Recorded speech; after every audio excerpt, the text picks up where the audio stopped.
Hey guys, welcome back. I hope you're having a fantastic day. I most certainly am, and that's because I think we're going to finish the final quarter of our project today. Now, of course, that won't mean the project is done, there are still quite a few other bits I'd like to get to, but it does mean the majority of it is done, which is going to feel amazing. But if we want that wonderful feeling, well, we need to actually finish building the market. So let's get stuck straight in.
So, tiny little hitch. I forgot my villager breeder is directly covering part of the market.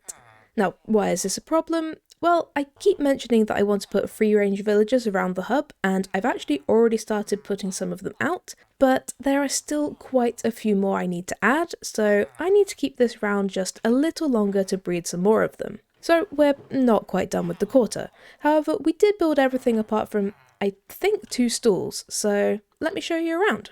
If we start off over here, we've got another fishmonger stall, and it's a little bit different from last time, but the general vibe is still the same, and here you can see some of our lovely free-range men. Hello, fishermen. Then we have our second restaurant, but this one is more of a fish and meat barbecue, which is a bit more fitting for our butchers. Next door we have our redstone stand, and like with the wood stall that's over on the other side, this just feels like something a real Minecraft market would have. So many people need redstone components and not everyone wants to craft them, so we have this nice little display showing all the different wares they offer.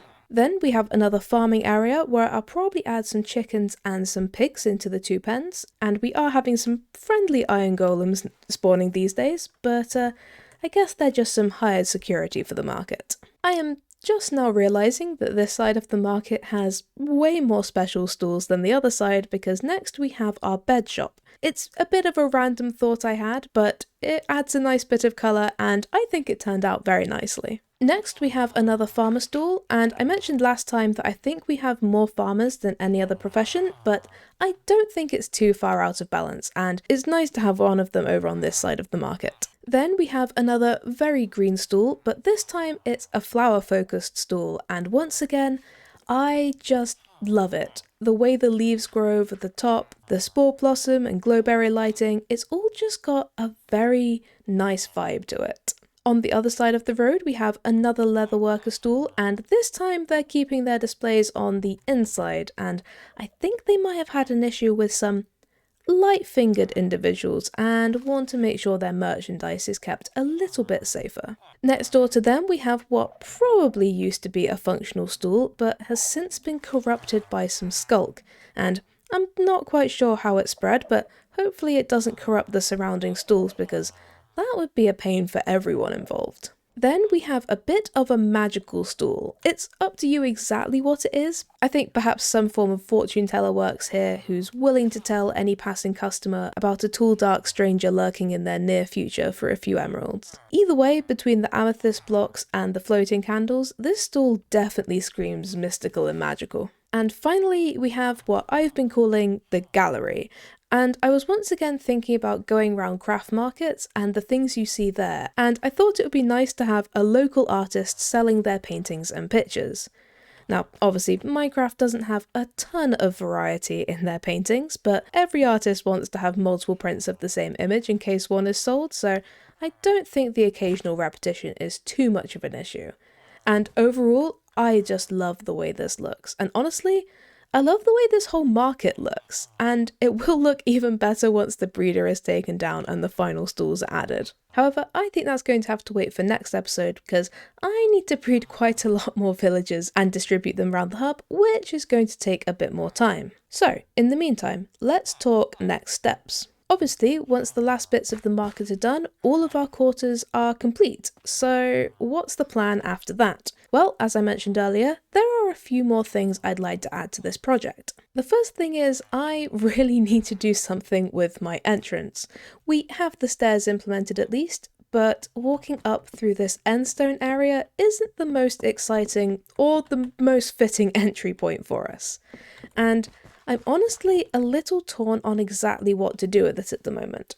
Part of me wants it to be a very gritty kind of like maintenance entrance, and then part of me wants it to be super slick and fit in with the overall vibe of the hub.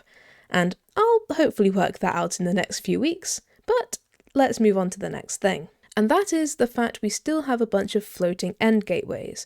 If we really want this to be a hub, we need to connect those gateways to the rest of the space we've built.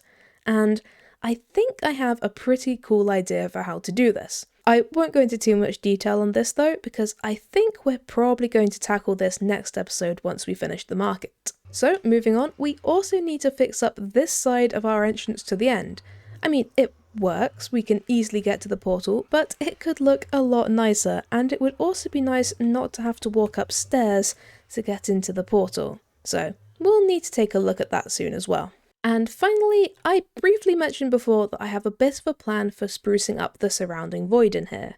I mean, it's fine, but it's a little bland and very empty, and I have a pretty good plan to fill up some of this space with some stars, planets, and galaxies, and I think it's really going to come alive. It's a little hard to fully visualize, especially because I haven't got a mind's eye, but I do think it's really going to finish this place out and make it feel like part of a vibrant universe instead of an isolated island. And that's pretty much everything I have planned for this place. I may come up with other ideas, you never know, but that's currently my roadmap to this place being fully finished, and I am super excited to get it all done and see how it all looks, and I hope you are too. By the way, don't worry about my levels, I may or may not have accidentally annoyed an iron golem and then got stuck. So just ignore that, it's fine. However, I really do need to get these villagers bred and spread around the hub, so I think we're going to have to leave this episode here. I really was hoping to get this quarter done, but time is unfortunately against me this week, so we'll get it done at the start of next episode, and it is going to feel amazing. But until then, thank you guys for watching, I hope you have a great day, and I'll see you next time. Bye!